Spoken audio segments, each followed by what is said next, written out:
오늘장 움직일 섹터와 종목들 뉴스를 통해 미리 선점해봅니다. 네 분과 함께 할게요. 야천투자연구소 남인호 소장, LNS홀딩스 김선용 대표, 타키오뉴스 조우진 대표와 프리스티지 경영전략연구소 반종미 소장 수고해 주시겠습니다. 어서 오세요.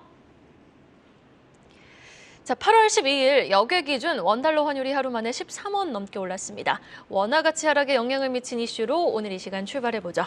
첫 번째 이슈입니다. 미국과 이란의 한국 동결 자금 해제 확인해 보겠습니다. 우리나라에 동결돼 있었던 이란의 자금을 해제하기로 미국과 이란이 전격 합의를 했습니다. 그동안 미국의 대이란 제재로 국내 은행에 묶여 있었던 이란산 원유 수입 대금 9조 3,200억 원가량이 모두 해제가 된 건데요. 자세한 내용 좀 전해주시죠. 네, 미국과 이란이 양국의 수감자를 맞교환하기로 합의했습니다. 이에 따라서 우리나라 계좌에 한 4년 정도 묶여있었던 이란의 석유 수출 대금 차단이 모두 해제됐다는 소식이 나왔는데요. 일단 해당 금액은 총 70억 달러입니다. 대략 70억 달러 정도 되고요. 우리나라 돈으로 9조 3,240억 원 정도인데, 문제는 이게 지난 2019년도 5월 달에 트럼프 행정부가 이란 제재를 되살린 이후에 달러 대비 원화 가치가 계속 꾸준히 하락을 했습니다. 이에 따라서 한 10억 달러, 우리나라 돈으로 한 1조 3,320억 정도가 줄어들었다. 이란이 그 정도 이제 손해봤다. 이 정도 보시면 될 것 같고요. 이 자금이 일단 우리 원화로 환전된 상태로 이제 우리나라 한국은행에 예치가 돼 있습니다. 그래서 이자는 지금까지 전혀 지급이 되지 않는 게 맞겠죠. 그런 상황이고, 해당 자금은 두 나라의 수감자 맞교환 이후에 원화를 유로화로 바꾸기 위해서 제3국으로 옮겼고, 유로화로 전환된 이 자금 전액이 곧 카타르에 있는 이란 은행 6개 계좌에 나눠서 이체될 예정이라고 합니다. 일단 환전 수수료는 제3국이 부담한다라고 이제 공개까지 해놓은 상황이고요. 일단 이 풀린 자금에 대해서 이제 여러 가지 말이 많이 나옵니다. 이거에 대해서 미국과 협의에 따라서 식량과 의약품 등 비제재 물품 구매용으로 사용할 계획이다라고 이란이 밝혔는데, 일각에서는 이 자금이 테러 자금으로 사용될 것이다라는 이런 우려도 나오고 있는데요. 이거는 좀 입장 따라서 달리 해석이 되고 있는 것 같습니다. 또 이번 합의가 바이든 대통령의 최종 목표로 삼는 이란 핵 합의 복원의 어떤 출발점이 될 것이다라는 분석도 나오고 있는데요. 실제 이란이 우라늄의 농축 속도를 전반적으로 좀 늦췄다고 합니다. 그리고 이미 핵폭탄으로 사용할 수 있는 60% 이상으로 농축된 우라늄도 희석 작업을 통해서 농도를 낮추는 중이라고 하니까, 일단은 지금 어쨌든 두 국가가 예전에 비하면은 좀 훈풍이 불고 있는 게 사실인 것 같긴 합니다. 근데 일단 경계하는 시선도 분명히 좀 있는 상황이기 때문에 아직까지 이 이슈 가지고 뭔가 달라지는 그런 분위기보다는 지속적으로 우리에게 팔로우하면서 분위기가 어떻게 바뀌고 있는지 이쪽으로 좀 연결시키면 좋을 것 같고요. 만일 진짜 확실한 훈풍으로 넘어간다라고 하면은 그때부터 관련주가 많이 나오겠죠. 이란 관련주 이런 것들이 많이 나올 수 있기 때문에 일단은 아직까지는 좀 중립기여를 놓고 좀 팔로우를 계속 해야 되는 이슈다. 이 정도로 체크하시면 될 것 같습니다. 네, 물론 또 최근 원달러 환율의 상승을 이란 송금과 연관짓긴 어렵다는 시각도 있습니다. 미국 신용등급의 강등, 또 전반적인 아시아 통화 약세에 비롯된 원화 가치의 하락도 배제할 수 없기에 지금 이란발 단발성 이벤트의 영향이라 할지라도 현 시점 원화 가치가 다시 상승하기에는 대외적 변수가 다수 작용을 하는 게 실상이죠. 오늘 원달러 환율의 추이, 또 가전제품들의 이란 수출길 회복에 따른 수혜 예상 섹터들의 움직임까지 한번 주시해 보시면 좋을 것 같습니다. 이어서 중국으로 가보죠. 전기차 시장이 가장 가파르게 확장되고 있는 나라 바로 중국입니다. 이 중국에서 리튬 전쟁이 아주 치열하다고요? 네. 우리가 보통 에너지 하면 가장 먼저 떠오르는 게 석유 아니겠습니까? 석유는 아시는 대로 원유가 검정색이죠. 그 안에서 이제 휘발유라든가 등유라든가 여러 가지 에너지를 뽑아내는데요. 요즘 하얀 석유라 그러죠. 바로 리튬입니다. 2차 전지의 가장 핵심 소재로 꼽히는 리튬 광산이 최근에 중국의 스촨성에서 그 광산에 대한 탐사건이요. 자그만치 첫 경매 시작할 때는 1억 5천에 시작했는데요. 최종 낙찰을 얼마에 받냐면 1,850억에 낙찰받답니다. 그 얘기가 무슨 얘기입니까? 이틀 동안 경매가 이루어졌는데 계속 호가가 올라간 것입니다. 그만큼 리튬을 확보하면은 수익이 보장된다. 이렇게 보시면 되겠습니다. 최근 들어서는 에코프로라든가 포스코홀딩스 등 2차 전지의 가장 핵심인 양극재, 음극재 원자재인 리튬에 대해서 지금 조금은 주가가 이제 단기적으로 많이 올랐기 때문에 좀 조정 국면 보고 있습니다만, 앞으로 2차 전지 어떻습니까? 저는 적어도 2, 3년 내로는 2차 전지에 관련된 전기차하고요, 내연 기관차하고 이제 비율이 비슷해지지 않겠는가? 아직도 이제 10%가 안 되지 않습니까? 그러나 향후 몇 년 안에 그 비중이 동등해진다면 말 그대로 이제 리튬, 니켈 뭡니까? 석유가 된다. 이런 개념이죠. 그래서 최대한대로 이런 원자재, 리튬이라든가 이런 관련된 광산을 확보하려는 노력이 나타나고 있습니다. 아까 제가 잠깐 드렸지만 지금 2차 전지 관련주들 주가 좀 조정 보였다 그래서 앞으로 주도주가 안 되냐 그렇게 생각하실 투자자는 없을 겁니다. 단기적으로 단기 수급에 따르는 조정은 나올지라도 결국 2, 3년 내로 2차 전지는 우리 주식시장에서 핵심 주도주로서 자리는 이미 구축했습니다. 그렇기 때문에 제가 늘 말씀드린 대로 2차 전지 지금 사야 돼 팔아야 돼 여기에 대한 관심도보다는 저는 늘 말씀드리죠.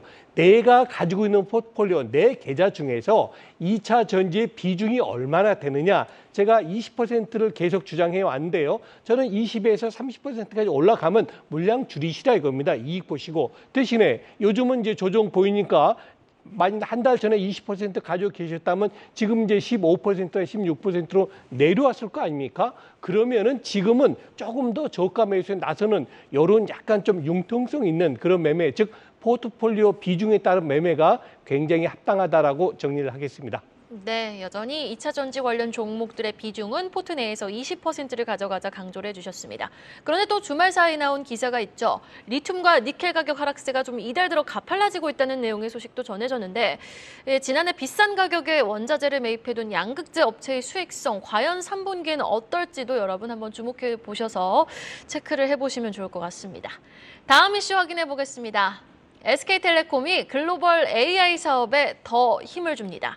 SKT, 이 미국 생성형 AI 기업이죠. 엔트로픽의 한화 약 1,300억 원을 투자했다고요, 김선영 대표님. 네, 맞습니다. SK텔레콤이 오픈 AI의 전 직원이 2021년도에 이제 공동으로 설립하고 구글의 강력한 파트너십으로 지원을 받고 있는 챗GPT 강력 대항마라고 최근에 좀 떠오르고 있는 인공지능 스타트업이죠. 엔트로픽의 1억 달러, 우리나라 돈은 1,300억 원 투자하고 AI 사업 협력 강화를 위한 파트너십을 체결했다는 그런 내용이 나왔습니다. 그리고 이와 함께 뭐 군대 양대 그 플랫폼 기업이죠. 네이버와 카카오가 앱을 전면 개편하고 고도화에 나서면서 AI 기반의 검색 서비스도 추가한다. 뭐 이 소식까지 같이 한번 가보도록 하겠습니다. 일단 SK텔레콤 얘기 먼저 해보면 일단 이번에 엔트로픽 지분 투자가 단순 재무적 투자 이상으로 좀 봐야 될 것 같습니다. 전략적 투자로 들어가고요. 이번에 파트너십을 기반으로 SK텔레콤과 엔트로픽과 그리고 글로벌 텔코 AI의 어떤 얼라이언스의 지속 가능한 사업 시너지가 좀 기대되고 있는 상황이고요. 일단 우리나라 통신 사업자 1위죠. SK텔레콤의 AI 활용 비전과 전략이 앞으로 좀 기대를 해봐도 될 것 같다라는 그런 개인적인 의견 드리겠습니다. 그리고 네이버는 그 연내에 기존 앱의 개인화 추천 그 기술을 확대 적용한다고 합니다. 그래서 기존의 탭을 좀 재구성하고요. 그리고 분산화된 대화형 서비스도 한 곳으로 모아서 네이버 톡으로 이제 출시했다. 뭐 이런 얘기도 나왔으니까 일단 뭔가가 지금 좀 노력을 좀 많이 하고 있다라는 그런 느낌을 보시면 될 것 같고요. 네이버도 사실 주가가 굉장히 오랜 기간 힘들었다가 최근에 조금 살아나는 분위기긴 한데 일단 이런 노력들이 좀 모아져서 이제 주가로 반영이 됐으면 좋겠습니다. 그리고 카카오죠. 사실 카카오가 제일 문제인데 카카오 같은 경우는 이제 5개 탭 모두 이제 매일 1,000만 명 이상이 방문할 수 있도록 고도화하겠다라고 했는데 일단 이것도 이제 그대로 진행이 돼야겠죠. 이제 일단 앞에서도 말씀드렸지만 네이버도 그렇지만 카카오는 진짜 정말 뭐라도 해야 되는 그런 상황입니다. 그래서 이런 모든 것들이 좀 잘 먹히기를 좀 바라고 있는 상황이고요. 뭐 AI 쪽으로 연결되는 부분이나 앞으로 뭐 사용자들의 어떤 편의성 이런 부분도 좀 같이 생각을 해서 이제 프로그램을 좀 업데이트 시켜서 이제 주가로 반영됐으면 좋겠다라는 의견 드리겠습니다. 네, 알겠습니다. 이렇게 엔트로픽과 손을 잡은 SK텔레콤. 최근 주가 흐름을 보면 저점을 딛고 반등하는 모습인데 기관의 수급도 꾸준히 유입되고 있거든요. 지금 주가에 조금 더 힘을 실어줄 수 있는 뉴스가 되어줄 수 있을지 또 이 소식에 어떤 종목을 주목해 볼 만할 수 있을지 반종민 소장님 좀 정리해 주시죠. 네, AI 관련된 이슈는 계속 좀 네이버부터 출발을 하고 있는데 계속 올해 하반기까지도 이어질 가능성이 매우 높다 보시면 될 것 같습니다. 그래서 지금 이런 그 SK텔레콤 역시 AI 관련된 쪽에 굉장히 좀 주목을 하고 있는데 제가 봤을 때는 뭐 이러한 흐름들이 계속 이어질 가능성이 높지 않을까 보고 있고요.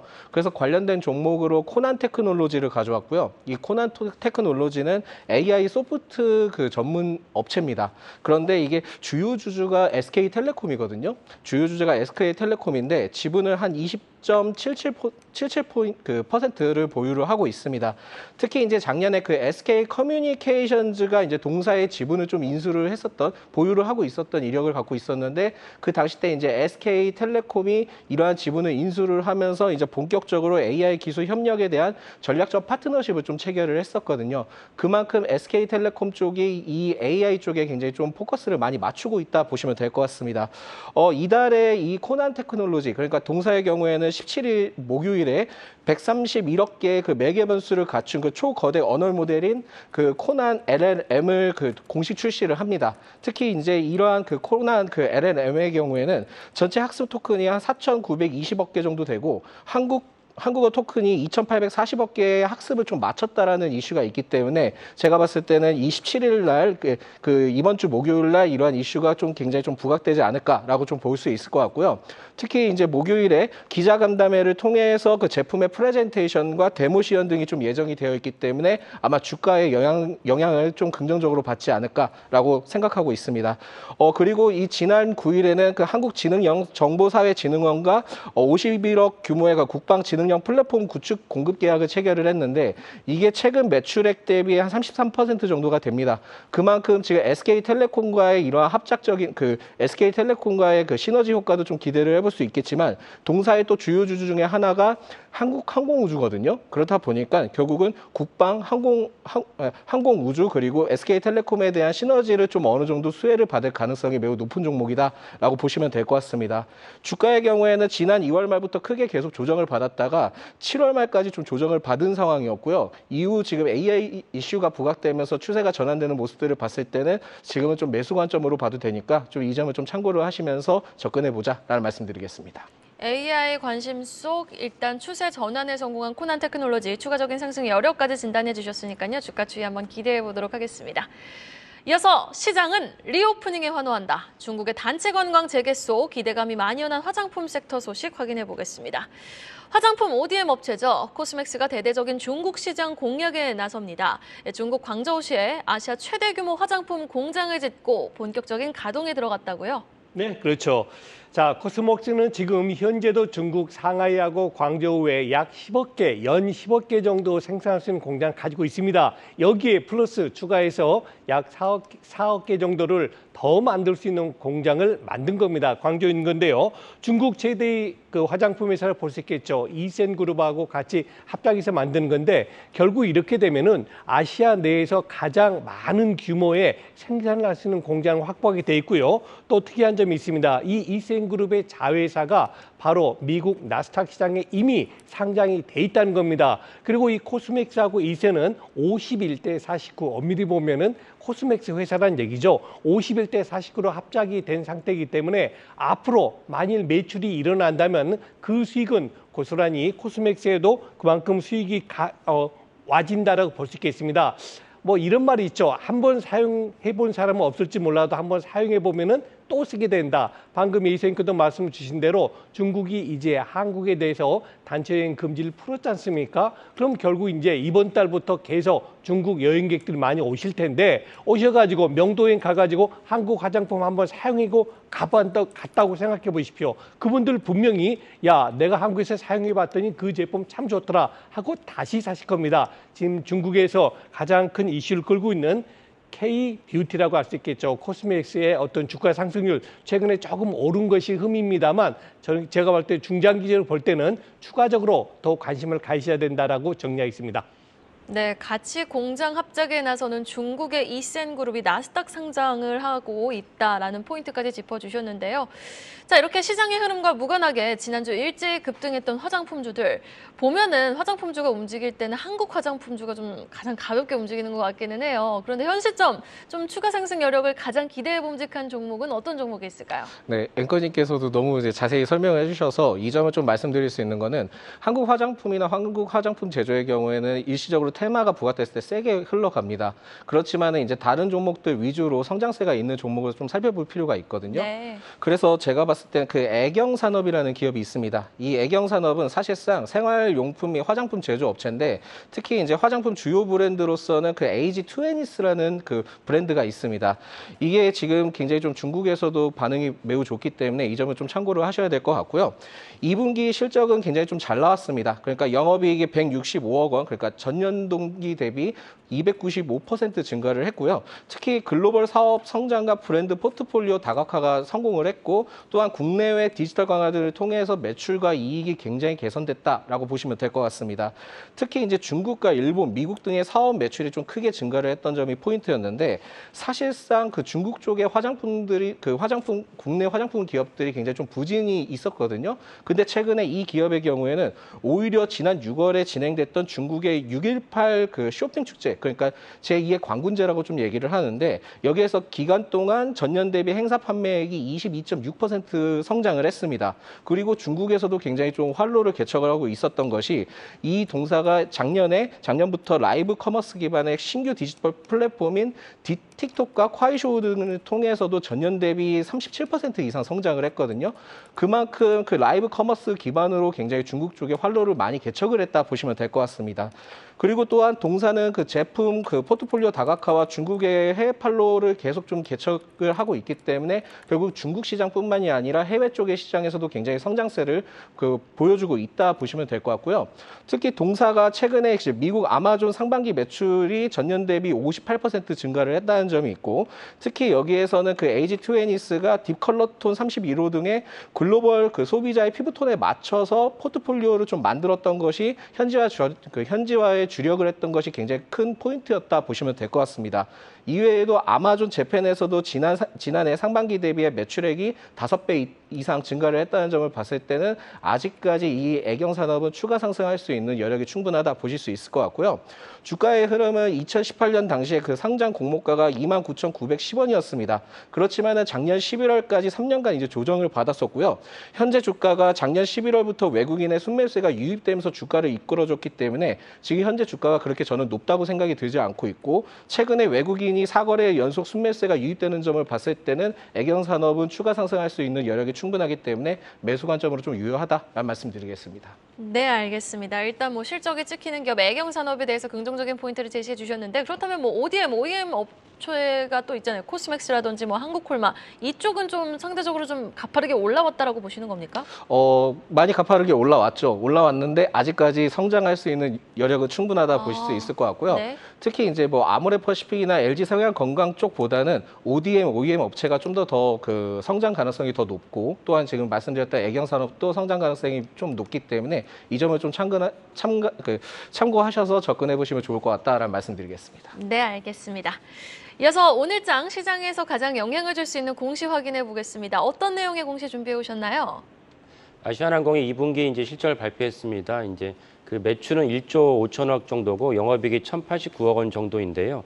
그 매출은 이제 전년 동기 대비 11%가 증가했는데 영업이익이 이제 전년 동기 대비 이제 반토막이 났습니다. 그 반토막이 난 이유는 이제 아시아나항공의 그 화물 분야가 매우 이제 급감했기 때문입니다. 급감한 이유는 이제 중국에서 경제가 너무 침체됐기 때문이고 우리나라 이제 반도체가 또 화물에서 차지한 비중이 높은데 왜냐면 반도체는 주로 이제 배로 운송을 하지 않고 항공으로 운송을 하는데 반도체 수출이 지금 대부분 이제 안 좋다는 건 다 알고 있지 않습니까? 그래서 이런 두 가지 분야가 안 좋아서 아시아나항공이 화물 분야 급감하면서 이게 그대로 영업이익의 급감으로 이어졌습니다.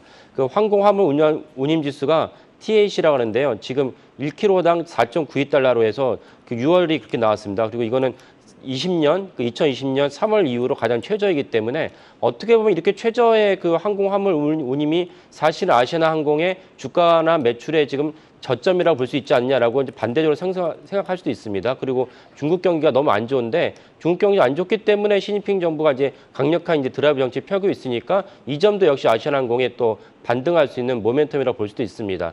또 하나 중요한 점은 아시아나항공과 대한항공의 통합 문제가 있는데요. 아시아나항공 통합 문제에서는 뭐 산업은행이나 이제 대한항공이나 우리는 플랜 B가 없다라고 얘기는 하고 있지만은 산업은행이 플랜 B가 없다고 해서 그 일본이나 EU나 미국이 막을 수는 없습니다. 그러니까 무슨 말이면 일본이나 EU나 미국이 특히 이제 EU랑 미국은 이제 국가 당국이 이제 경쟁적으로 이제 양사항공을 또 반대하고 있습니다. 그러면 이제 과연 이것을 산업을 설득할 수 있는가는 별개의 문제인데 아마 시청자분들도 이걸 생각하시면 이제 좋지 않을까 싶습니다. 그리고 시청자분들도 아시겠지만은 양사가 합병했을 때 대부분 이제 소비자들은 부정적입니다. 왜냐하면 내가 대한항공이 싫으면 아시아나를 타야 되는데 그럼 아시아나 없어지면 그 대체제가 없어지지 않습니까? 그래서 일반적인 이제 평가도 안 좋습니다. 이 점도 안 좋고 또 하나는 윤석열 정부가 굳이 대한항공과 아시아나 통합을 갖다가 추진할 동력이 좀 미약합니다. 왜냐하면 이거는 전임 문재인 정부 시절 일하는 일이기 때문에 굳이 이걸 주도할 이유는 없다는 것이 이제 주목하시면 좋겠습니다.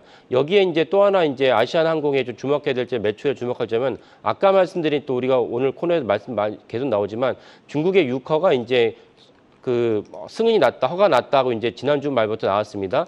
근데 이제 이거 역시 아시아나항공에는 일단은 이제 긍정적 요소입니다. 왜냐하면 아시아나항공이 18년도 기준 코로나 터지기 전에 아시아나항공의 이제 중국 비중이 매출 비중이 우리나라 모든 항공사 중 제일 높습니다. 그러니까 그만큼 매출에 이제 놀라서기 때문에 아시아나항공이 유리한데 다만 염려되는 요소는 시진핑 당국이 언제 갑자기 돌변할지 모른다는 요소입니다. 그래서 최근에 무슨 일이 있었냐면 필리핀이 뭐 중국 당국이 세계 곳곳에 마찰을 일으키고 있는데 중국 당국과 필리핀도 마찰이 있었습니다. 근데 이례적으로 필리핀에 있는 우리나라 대사관이 중국을 갖다가 비난하는 성명서를 제시했습니다. 그러니까 이걸 또 빌미로 혹시나 또 시진핑 당국이 무슨 조치를 취하지 않을까라는 게 우려하는 요소는 있습니다. 이 점도 좀 조심스럽게 보시면서 아시아나항공의 주가 매출을 보시면 좋을 것 같습니다.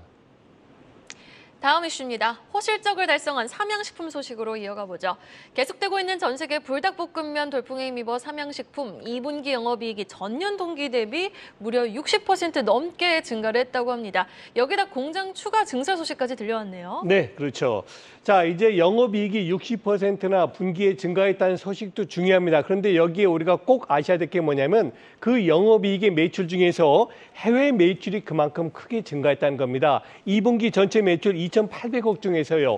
해외 매출이 자그마치 1,800억 차지합니다. 이건 분기 매출로는 사상 최대 실적인데요. 자, 여러분, 우리 국민이 지금 5,150만 명이지 않습니까? 5천만 명으로 보고요. 중국이 몇만입니까? 14억입니다. 미국이 얼마입니까? 3억 5천입니다. 다시 말해서 우리나라 국민보다도 자그마치 20배, 7배 이상 더 많은 국가에 드디어는 삼양식품의 제품이 우리 K푸드가 안착했다는 겁니다. 작년부터 본격적으로 수출이 이루어졌기 때문에 제가 봐서 앞으로 몇 년 안에 국내 매출보다도 해외 매출이 더 커질 수도 있겠다 그런 느낌을 받습니다. 게다가 수출이 많이 되면 뭐가 되죠? 그만큼 물동량 이동이 많다 보니까 관계사들 연결 재무제표에 이어지는 관계사들 실적도 좋아질 것 같습니다. 최근 들어서 주가가 이제 움직이기 시작하는데요. 삼양식품 계속 관심을 가지셔야 될 것 같습니다.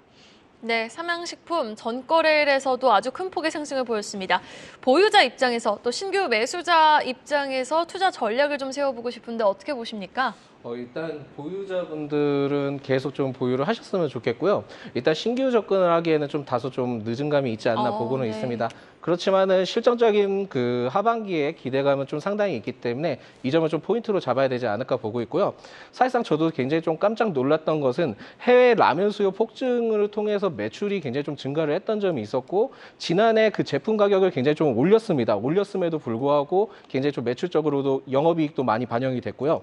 특히 미국 시장에서도 판매량이 크게 늘은 것도 있지만은 국내외 그 경기 불황 속에서 라면을 찾는 소비자분들이 굉장히 좀 많아지면서 실적이 좀 견인하지 않았나 보고 있습니다. 특히 이제 올해 상반기 라면 수출액이 4억 4,624만 달러 집계됐는데 이게 상반기 기준 역대 4억 달러를 좀 넘겼던 흐름들을 봤을 때는 굉장히 좀 하반기에도 해외 쪽에 굉장히 좀 주목을 해볼 수 있을 것 같고 결국은 수요에 대해서도 굉장히 좀 포인트를 잡을 수 있을 것 같은데 사실상 이게 삼양식품만의 그 영업이익만 증가한 것이 아니라 최근에 이제 농심도 실적 발표를 했는데 당사의 2분기 영업이익이 537억 원으로 전년 대비 1,162% 증가를 했습니다. 이게 지금 농심의 경우에는 작년 2분기 때 국내 사업이 적자였기 때문에 올해 더 크게 수치가 잘 나온 것으로 보여지고 있고요. 특히 이제 농심의 경우에는 50% 이상이 해외에서 성과를 보였기 때문에 결국은 지금은 국내 시장보다는 해외 쪽에 굉장히 많이 포커스가 집중되어 있다라는 말씀 드릴 수 있을 것 같습니다. 특히 이제 뭐 미국에서 초고도 성장 배경은 제2 공장 가동으로 인한 공급망이 확대된 것이 굉장히 좀 주요 포인트였다 말씀드릴 수 있을 것 같습니다. 다만 여기에서 또 그 실적적인 우려감을 좀 표하고 있는 상황도 지난 6월부터 그 제품 가격 인하에 따른 하반기 영향에 대한 예상을 좀 예측을 하고 있습니다. 당시 그 농심의 신라면이나 그 새우깡의 경우에는 출고가를 각각 4.5%, 6.9% 인하를 했고 삼양식품의 경우에는 그 평균 4에서 5% 인하를 했는데 이게 사실상 관치 리스크라고 좀 표현을 할 수는 있지만은 결국은 이러한 상황들이 표현이 됐을 때 농심 농심의 경우에는 연간 190에서 200억 정도의 매출이 좀 감소할 수 있을 것 같고요. 삼양식품의 경우에는 60에서 70억 정도의 감소 전망을 나타내고 있습니다. 그렇지만은 결국은 지금 그 실적의 견인을 한 것은 해외 쪽에 판매가 증가된 것이 원인이기 때문에 국내의 이러한 그 매출 감소는 커버가 충분히 가능하지 않을까라고 생각을 해서 지금은 추가 상승 동력이 충분하지 않을까. 그리고 하반기에 계속 상승 흐름들을 가져갈 수 있기 때문에 이 점을 좀 포인트로 잡으시는 게 좋을 것 같다라는 말씀 드리겠고요. 결국은 신규 접근은 좀 다소 좀 지금은 어렵지만은 기존 이제 보유 중인 개인 투자가 분들은 좀 더 기대를 갖고 지켜보자라는 말씀 드리겠습니다. 그러니까 농심과 삼양식품의 하반기 좀 긍정적인 전망을 하고 계시지만 신규 매수 접근 관점에서는 어느 정도 좀 먹을 룸이 제한적이다라고 보시는 거죠? 네, 그렇습니다. 그만큼 주가가 너무 많이 올라가기도 했고 약간은 좀 상승 가능성은 있지만 약간은 지금 포인트는 부담스럽기 때문에 이 점을 좀 참고를 했을 때 리스크 관리 차 말씀드린 겁니다. 네. 삼양식품과 농심에 대한 이야기 해봤고요. 공시 하나 더 체크해 보겠습니다. 어떤 기업 공시 확인해 볼까요? 현대엘리베이터 대주주인 김문희 씨가 이제 지분 전량을 이제 현대엘리베이터의 현정 회장에게 증여했다는 공시입니다. 그 김문희 씨는 낯선 분들도 계실 텐데 김문희 씨는 현정 회장의 어머니입니다. 그래서 갖고 있던 지분을 딸에게 다 증여를 한 것인데 보통 제가 증여 공시를 설명드릴 때는 증여 공시에 갖고 있는 세법을 갖다가 활용을 해서 주식투자에 이제 도움이 되고자 말씀을 드립니다. 그 이유는 이제 세법 그 증여를 하면은 증여를 받은 당사자 수증자라고 하는데요. 수증자가 이제 증여세를 내야 됩니다. 그 증여세를 산정하는 기준은 증여일 발표한 전후 2개월을 주가를 갖다 평균을 냅니다. 그러면 이제 증여한 사람이나 증여를 받은 분이나 이 앞으로 2개월 정도는 주가가 크게 올라가지 않을 것이라는 지점을 골라서 증여를 했을 것이라고 이제 추정을 하는 것입니다. 그렇기 때문에 사실은 이 증여 공시 중요하게 보는데 근데 이번 증여 공시는 그거보다 다른 맥락을 좀 봐야 되지 않을까 싶습니다. 왜냐하면 현대 엘리베이터 자체가 지금 어떤 이슈가 있냐면은 현대 엘리베이터 자체가 좀 경영권에 대한 지금 불안정한 게 있습니다. 현대 엘리베이터는 현대그룹 하면 낯선 분들 많이 계실 텐데 사실 사세로 치면 이제 정몽구 회장에 이제 현대차가 있고 현대중공업 이제 정몽준 회장이 있는데 그 외에도 이제 사실은 본사는 또 현대그룹을 할 수 있습니다. 원래 정모원 회장이 이끌던 이제 현대그룹이었는데 이제는 사세가 많이 위축되면서 특별히 중요한 이제 시점이 2014년도에 현대상선이 너무 안 좋아가지고 현대상선의 경영권을 지키려고자 그 현정원 회장이 많은 금융사랑 또 기업들을 갖다 끌어들여서 이제 그 파생 상품을 갖다가 체결합니다. 이때 무리하게 하다 보니까 그 현정훈 회장이 좀 이렇게 그 비난을 받았고 이것이 최근에 이제 대법원에서 그 확정 판결을 받았는데 현정훈 회장이 1,000억이 넘는 금액을 갖다가 이대주주에 물어줘야 되는 이제 그 사건이 발생했습니다. 이 점이 현대엘리베이터에 영향을 끼쳤는데요. 그러니까 현대그룹에 사실은 좀 그나마 좀 연간 영업이 1,000억 이상 나는 기업은 현대엘리베이터밖에 없습니다. 이런 관점에서 이제 2대 주주였던 쉰들러 그룹이 계속 이제 시종일관 현대엘리베이터의 경영권을 갖다가 이제 노리고 있습니다. 그럼 현정 회장이 지켜야 되는데 현정 회장을 비롯한 우호 지분과 쉰들러의 지분이 차이가 얼마 나지 않습니다. 그러면 사실은 이제 현정 회장이 다른 방식으로 이제 주가를 갖다 끌어올리거나 주식을 매입해야 되는데 아까 말씀드린 대로 현정 회장의 지금 지분 그 여력이 많지가 않아서 이 점이 초미의 관심사가 아닐까 싶습니다. 이런 가운데서 현정 회장의 어머니가 갑자기 이제 증여를 했기 때문에 증여를 했다는 것은 현정 회장 우호 지분에서는 큰 변화가 없습니다. 근데 증여를 하면 또 증여세를 내야 되니까 이게 과연 현정 회장에게 도움이 되는 것인가라는 좀 의문이긴 하고 이런 관점에서 현대엘리베이터 주식을 갖다가 매출을 보시는 게 좋을 것 같습니다.